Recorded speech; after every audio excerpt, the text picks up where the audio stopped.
I have a very important question to ask you today. Let's go over it.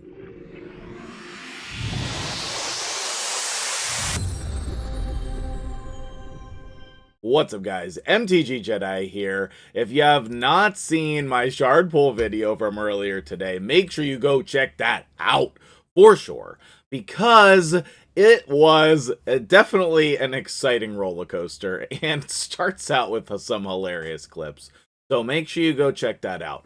For today, I have a very interesting question, but first things first, we are going to pull these 4 void shards because I definitely want to just see if we can get another Cold Heart. Let's see if we can get some impactful champions. Of course, there's always a chance for a legendary. It'll be hilarious if we get the Acrizia or Iron Gut that I was hoping for on the main account. But, you know, I doubt. We'll probably just get 4 rares, and that's fine too. And then we're going to talk about the rest of the things. So it is going to be a very important and interesting day. But let's just pull these 4 void shards here. I think I have more than enough for the fusion, but, you know, we'll see what happens because it could be a pretty crazy fusion.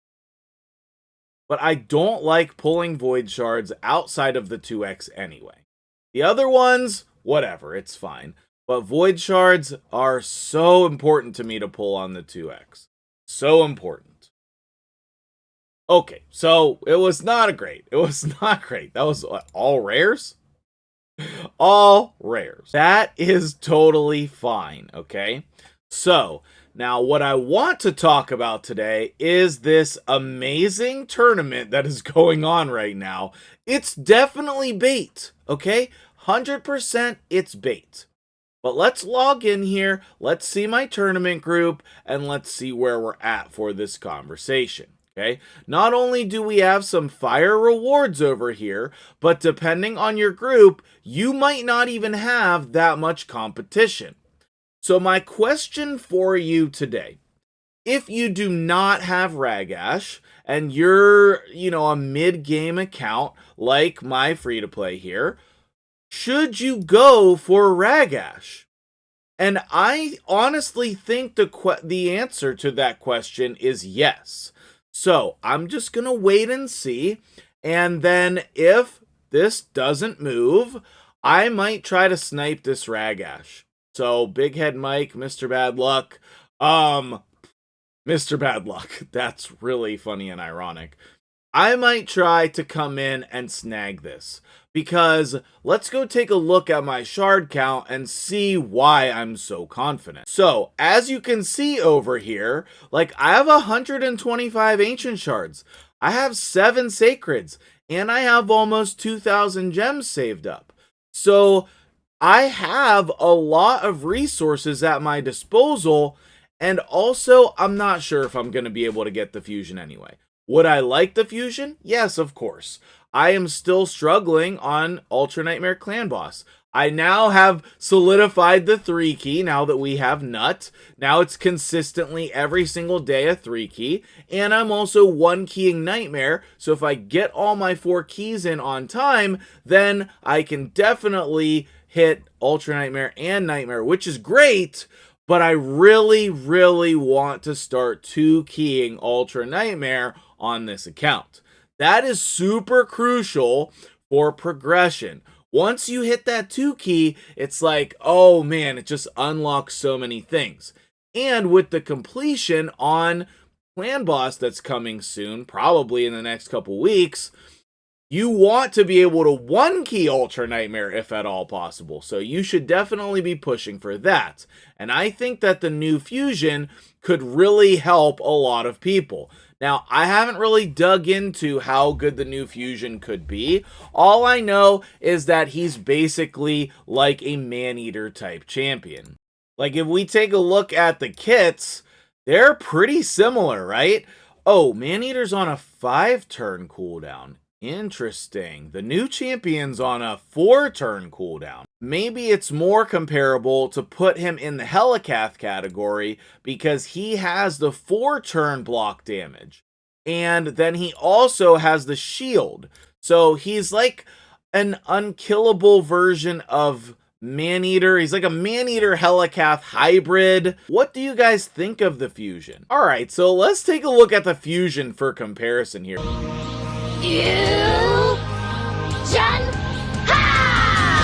All right, so we have Emic Trunkheart here, and this dude has had a rough life. He's got a freaking tree growing out of his face, but he looks absolutely amazing, and I definitely need to get a copy of this guy. He's got a super interesting kit.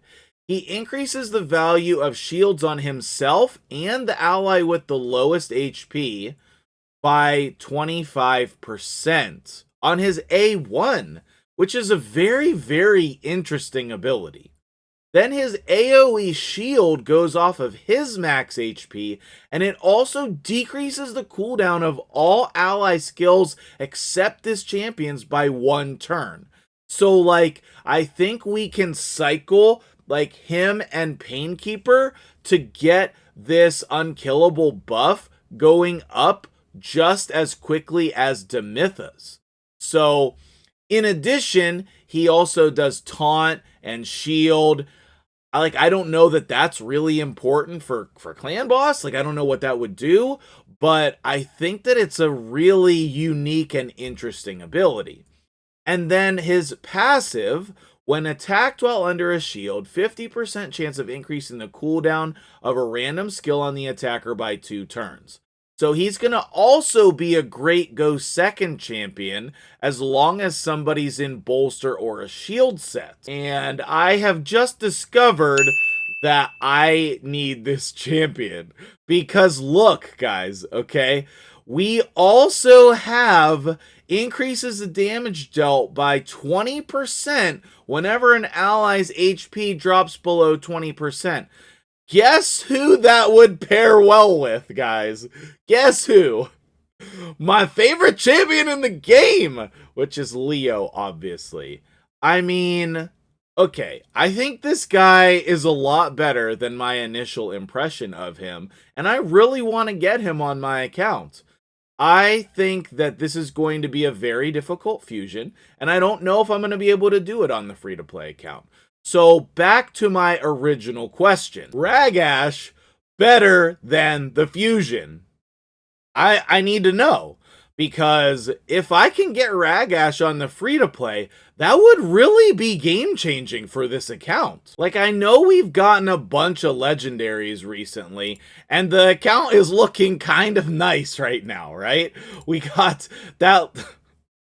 the third Lady Kimmy on this account or something. We got Drakal, we got Green Warden out of 1 Prism Shard or something ridiculous. Like, the account is looking really, really nice right now. But Ragash is super good. Like, he does great damage, he's decreased defense. I think he's great. Apparently, this is a spirit-based account because we're rocking Jetney, Magnar, Deacon. Why not add an amazing Ragash to this roster and maybe possibly try to get the fusion as well? I don't know, but I want to know and I want to hear from you guys in the comments. So if you have an opinion one way or another, please let me know, because I am genuinely curious about your thoughts on me going for Ragash on this account. I think, obviously, he's incredible. He's a great Hydra champion. He's great for Arena. I think he would just go in every team. He would just go in every team. And then I could take Deacon out and place, you know, another champion in there, because Ragash would be damage. He's going to have those veils. Like, he's really, really good. So I don't know what to do. In short, I don't know what to do. If you were me and you had 125 Ancient Shards and you had the 7 Sacreds, would you pull for Ragash? I'm thinking about saving the Sacred Shards and pulling the Ancient Shards, but I also could level up. I have all of these champions. I could fuse a Relic Keeper. Yes, I have all of the champions for Aranus, so I could fuse another one. I do have a copy of her already, but I could fuse another one. That wouldn't be bad. So Let me know what you think about this idea of going deep for Ragash. The only reason I would do this is because my group is not crazy right now. Like, if anybody hits over 5,000 points, like, I can't, you know, I don't have the resources to do that.